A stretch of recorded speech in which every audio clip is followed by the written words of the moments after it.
네, 반갑습니다. 평생자산관리연구소의 유평창 소장입니다. 한 달 동안의 경제 이슈와 자산관리에 대해서 알아보는 맛있는 경제 브런치 시간입니다. 이번 달의 토픽은요, 관리 가능한 수준에 들어서는 소비자 물가라고 해봤습니다. 지난달 소비자 물가가 2.0%가 올라서 3년 5개월 만에 가장 낮은 그런 물가를 시현했습니다.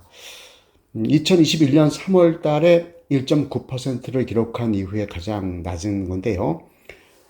구체로 보면 공업제품 물가가 1.4% 상승했고요. 농축수산물이 2.4%, 그리고 신선식품 지수가 우리 장바구니 이쪽인데 밥상 물가죠.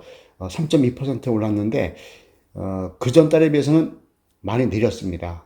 사실 2개월 전에는 7.7%였었습니다. 결과적으로 생활물가 지수도 2.1%로 해서 좀 안정된 모습을 보이고 있습니다. 중앙은행인 한국은행의 그 존재 의미 또는 뭐 어떤 정책의 우선순위인 1번이 물가 안정입니다.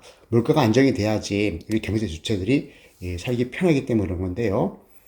그 목표가 2%입니다. 미국도 마찬가지고요. 2% 전후로 움직이게끔 물가를 관리하는데 다행히 그 레벨로 들어왔습니다. 그래서 앞으로 금리가 내려갈 수 있는 기반을 마련했다 이렇게 볼 수 있겠죠. 사실 물가와 금리는 쌍둥이와 같은데 물가가 먼저 움직이는 개념입니다. 그리고 이어서 금리가 따라가는데 물가가 올라가면 금리를 올려서 물가를 잡는 거고요. 반대로 물가가 너무 내려가거나 하락이 되면 금리를 낮추거나 제로로 만들어 가지고 물가를 부양하는 이런 정책을 펴고 있습니다.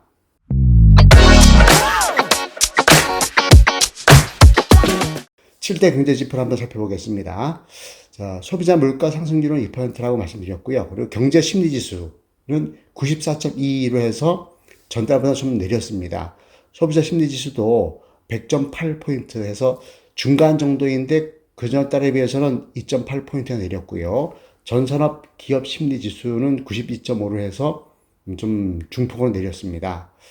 다행히 무역 수지는요, 38억 3천만 달러로 해서 15개월 연속으로 흑자 행진을 이어가고 있습니다. 그리고 외환 보유액은요, 4,159억 달러 정도를 가지고 있어서 여전히 좀 준비가 잘 되고 있다. 이렇게 볼 수가 있겠습니다. 주가 지수 보겠습니다. 8월 캔들 차트 월봉 기준으로 봤을 때 코스피와 코스닥은 다 하락했습니다. 각각 3.48%, 4.42%가 내렸고요. 미국은 여전히 견조합니다. 다우존스가 1.76%가 올랐고 나스닥은 0.65%가 올랐습니다. 상해 종합지수는 3.29%를 내렸고요. 홍콩 항생은 3.72로 소폭 올랐습니다. 금리 보겠습니다. 어떤 금리의 기준이죠. 3년 만기 국고채 수익률이 지난달 월 평균이 2.923%로 3% 밑으로 내려갔습니다. 그래서 그 전달에 비해서는 0.160%포인트가 내렸고요.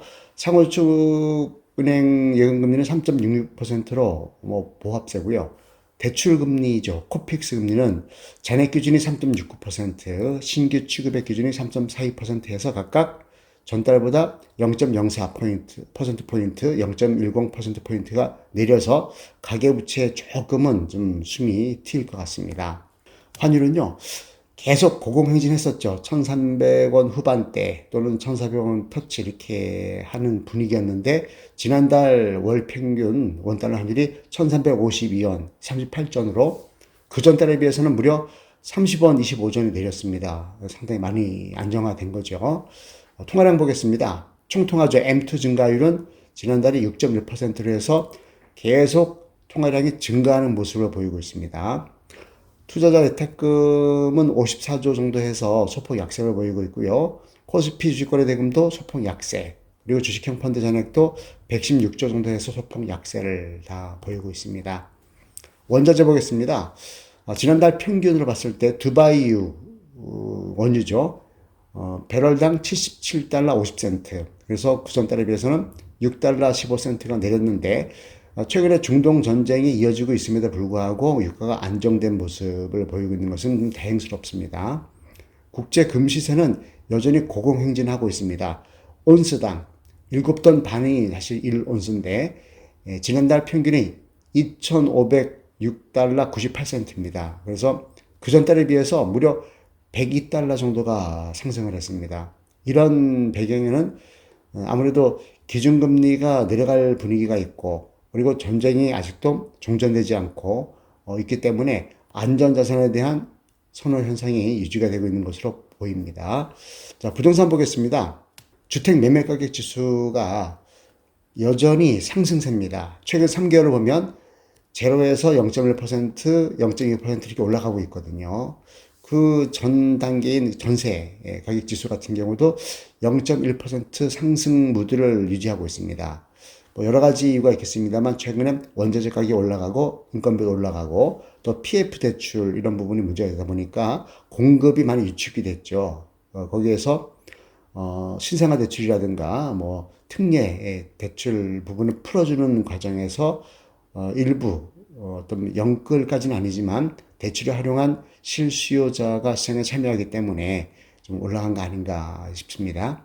이번 한 달 동안도 성공적인 자산 관리 하시기 바랍니다. 수고하셨습니다.